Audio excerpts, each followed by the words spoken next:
Like, I want to do YouTube. So I will either become successful at YouTube, or I will turn 85 years old and I'm still trying to do YouTube, and I will have died trying to do what I wanted to do. Those are the only two options. This guy right here has cracked the code to growing a YouTube channel. Eric Decker, or as you might know him, Airrack, has gone from 0 subscribers to 1 million in 1 year. At a time when YouTube has never been more competitive, that's a pretty amazing achievement. His crazy challenge videos have got everybody talking. Just listen to what Mr. Beast had to say. I think you're going to be a big YouTuber. It's obvious you understand the game and you're driven and dedicated. So, like, there's no doubt in my mind within a few years you'll have 10 million subscribers. So, like, his growth is exponential. But how is he growing so fast? Last January, Eric gained 300 subscribers. The month after, 90,000. What changed here? Well, in this video, we'll investigate and get to the bottom of his strategy. And if you're like me and are obsessed with growing your own channel, you're going to be blown away by some of the moves Airrack has made. I know I say it a lot, but this guy is a YouTube genius. I've analysed some of the biggest YouTubers in the world, but the way Airrack has grown is different. These two guys here present a typical case study for a highly successful YouTube channel. Both Mr Beast and KSI worked on their content for years before they ever hit 1 million subscribers. An average YouTube growth curve looks something like this. You start slow and then over time your content gets better and you pick up real momentum. So how did Airrack manage to skip this step? I mean, this time last year he was a college dropout with no experience growing a YouTube channel. By every measure he was starting from 0. But he had a plan. You see, no matter how competitive YouTube gets, the algorithm is built to help new creators get discovered.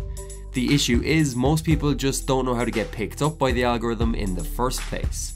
And that is what Airrack has done so well, getting initial attention and getting into people's recommended feeds. After a month of research and watching every single one of his videos, here are the 3 steps behind his rapid growth on YouTube. If 2021 is the year you want your channel to explode, pay close attention. Later in this video, we are going to talk about some of the less innocent ways Airrack has grown his channel. But the first thing you need to succeed on YouTube is a good product, aka your content. Which takes us on to step number 1. From the start, Airrack has been making algorithm optimized videos. As I said earlier, YouTube wants new creators to be discovered, but they're obviously not going to manually watch every single upload. So their algorithm tells them whether a video is good or not. One of the main ways they do this is through average view duration and retention. This is where so many small channels fail. If you can't keep people on your videos, YouTube simply isn't going to promote them. But big channels know how to make optimized videos. They use retention strategies that capture you from the very start and keep you watching. What's really interesting about Airrack is it's almost like he's got some sort of inside information before starting. His content is carefully planned and edited to beat the algorithm. Let's take a look at this video here to see his retention strategy in action. I want you to pay close attention to the opening 20 seconds, because a few things happen here that are so important to the overall video. I want to try and deliver Uber Eats by air. We can train for this! So how many flights have you done? A couple. Tango Kilo, Vilania Fishtails. Have you ever had a helicopter Uber Eats food to you before? How much do y'all weigh? This is what is known as a cold open intro, which is essentially where you jump straight into the action before anything else. Airrack's goal here is simple. He wants to convince the viewer to stick around. He does this by delivering a one-line explanation and then proceeds to show the viewer some of the best highlights to hook them in.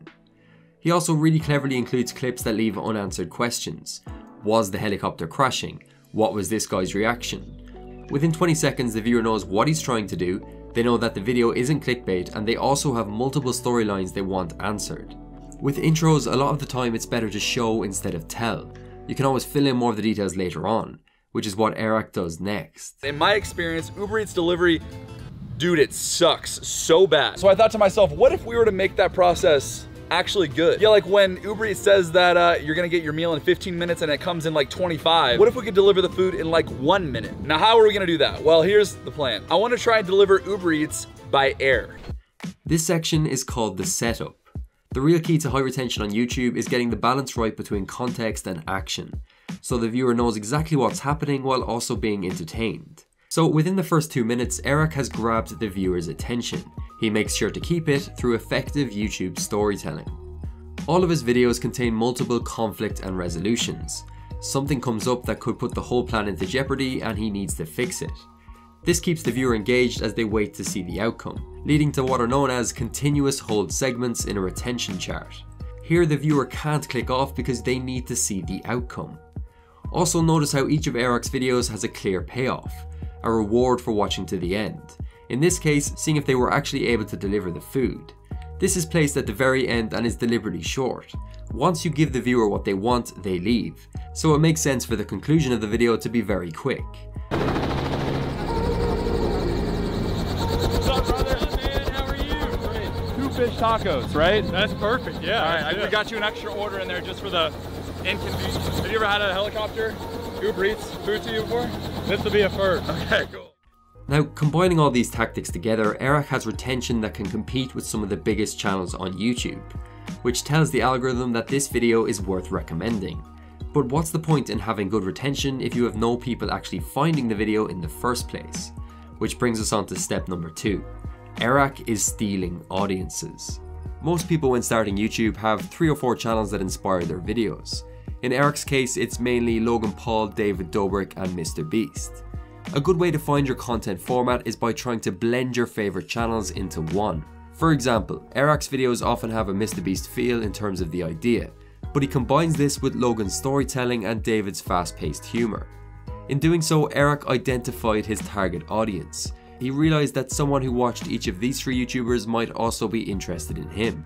But he needed a way to put his content in front of their face, and he did this through a method he calls social hacking. Social hacking is essentially another form of trendjacking, which we've discussed before on this channel. The idea is simple. You find a way to make videos about or with larger creators. You're essentially leveraging another fan base. Airrack ruthlessly pumped out video after video where the YouTuber in question was the main theme. Each time he did this, he was capturing new audiences. For example, Logan Paul fans would come over to this video for Logan Paul, but then a percentage would actually stay and subscribe because the content was so good. This is what I mean by stealing audiences, even though the word borrowing is probably more fitting.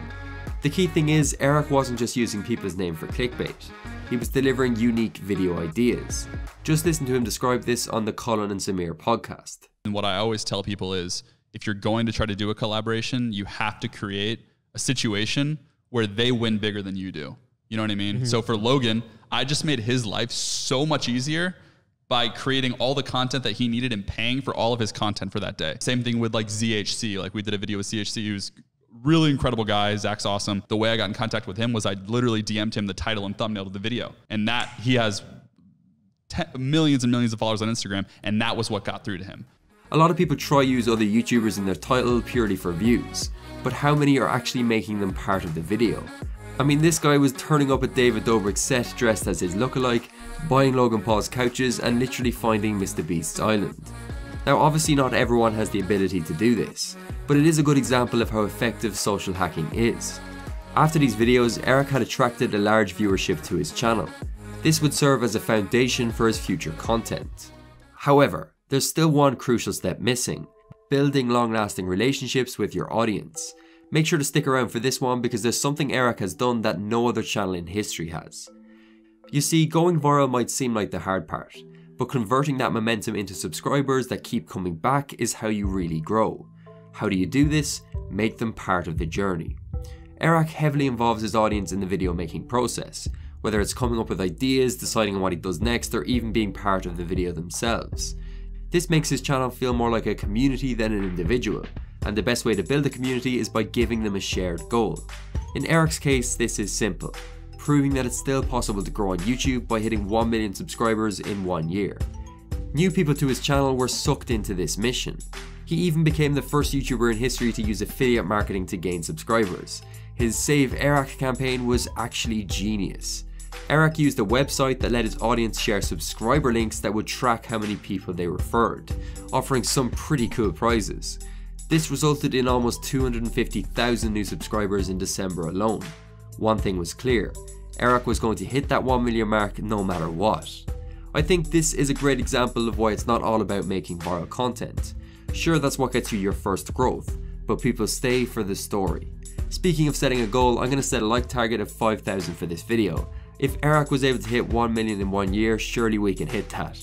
Also, if you want to read some of the stuff that I'm not going to share on YouTube, such as how much I'm making and the things I've done personally to grow my channel, make sure to sign up to my free newsletter. The link will be in the pinned comment below. Thank you for watching, and I'll see you in the next one.